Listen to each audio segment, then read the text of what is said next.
Hey y'all, my name is Dominique Willingham and welcome back to another episode of UNews. Also, if you didn't know, this is our second season. That's right, we're officially back and we could not be happier. So, y'all, let's get into it. Here's what happened this week.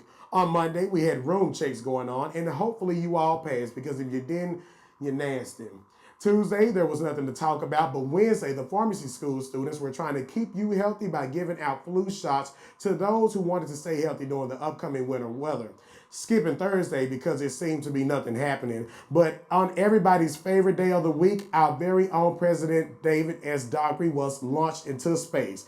That is, his bobblehead was launched into space.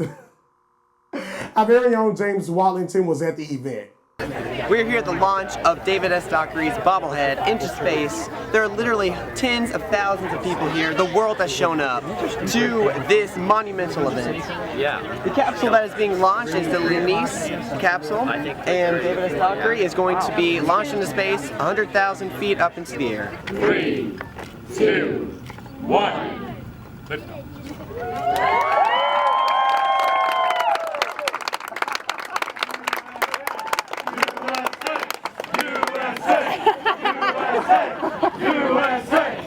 The Cow Makers held their Make-A-Wish barbecue. It started at 6 o'clock and I hear that everyone who was involved really enjoyed themselves. Also on Friday, we had Family Weekend, which included a fair on the Great Lawn and also there was a movie on the lawn that was hosted by the great people of SAC. The movie was Monsters University, and I don't care what anybody says. I'm a little kid at heart, and I really enjoyed it. All right, that's all for your recap. Now we'll take it to Caleb Shore for your sports news. What's up, Union Nation? Hope all you guys are having a great first half of the semester so far. It's Caleb here again for the first time this year, and I am back to keep you up to date on everything happening in the world of UU sports today. We got a lot to talk about, so let's get right into it. We started the week off with the men's and women's golf squads participating in the Freed-Hardeman University Invitational, which ran from Monday through Tuesday. Also on Tuesday, we had the women's volleyball team travel to the University of Alabama, Huntsville. On Wednesday, we had the women's soccer team hosting a game versus the University of North Alabama. Everyone got a rest on Thursday, but then on Friday, the volleyball team traveled again, this time to play the University of West Alabama at 6 p.m. And just an hour later at 7, men's soccer squared off here at home against Christian Brothers University. Then we hit the weekend where we see our cross-country teams participate at the Rhodes Invitational. Then our women's soccer team had an alumni match. I hope everyone was able to get over to the soccer field to see that. Also on Saturday, the ladies of the volleyball team traveled again, this time to play the University of West Florida.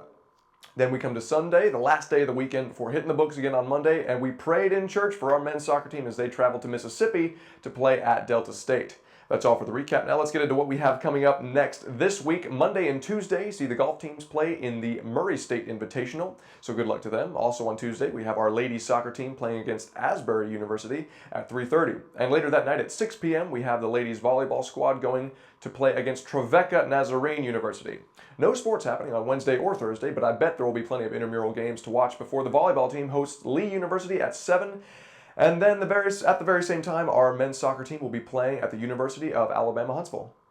Then we reach weekend freedom again, and on Saturday, the cross-country teams will run in the Greater Louisville Classic, which is certainly better than the Lesser Louisville Classic.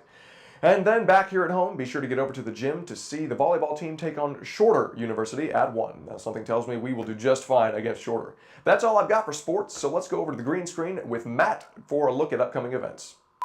Thanks, Caleb. Here's a look at some events going on around campus this week. There's nothing going on Monday, so just sit back, watch some Monday Night Football with all your friends. And if you don't have any friends, feel free to watch the game with me because I also don't have any friends.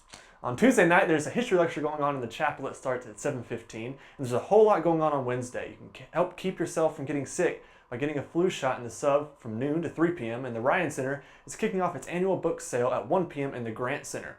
It runs until Friday. Mosaic is holding a general meeting in the Bold starting at 4:30, and of course, there's that Student Senate thing happening in Harvey Auditorium at 9:30 p.m.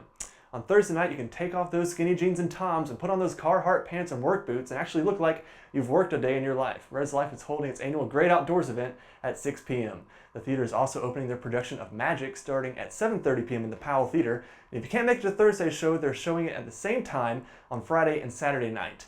Mosaic is having its Unity Showcase on Friday at 6 p.m. celebrating culture, food, and music. Now that event ends at 8 p.m. just in time for you to go to open mic night at Barefoot's. So be sure to go out and support your classmates who are showcasing their talents. Saturday, you can go get lost in a corn maze and never be found at SAC's Amazing Festival. That event starts at 2 p.m. And Sunday afternoon, if you still haven't gotten over to the theater to see Magic, you can go check it out. Showtime starts at 2:30. That's all I've got for you. We're going to send it back over to Dominique to wrap things up. That's all for you news today. Be sure to like us on Facebook, follow us on Twitter, and subscribe to our YouTube channel. If you have an event you would like us to cover, send us an email at unionunews@gmail.com. From all of us here at UNews, our thoughts and prayers go out to the Williams family and the ladies of Chi Omega. We have a special message from the ladies of Chi O. The support and love that we have received as a chapter has been overwhelming and touching during this time. We have been so blessed to have the opportunity to see Christ Church at work throughout this week. I wish that I could express my gratitude to each of you in a way that shows you how much I and my sisters truly appreciate all that you have done for us. The ladies of Chi Omega would also like to humbly thank you all for your support on Thursday in painting the campus red, as it was Layton's favorite color. We would also like to thank the Union faculty and staff for their graciousness to all the students during this most difficult time. Along with thanking the entire Union community, we'd like to offer a special word of thanks to all of the Greeks. From the words of encouragement to the letters and the hugs and even the meals, we've experienced Christ's comfort and love through you all. So thank you for being the hands and feet of Jesus to us. We truly are overwhelmed to be a part of such a loving Christ-like community.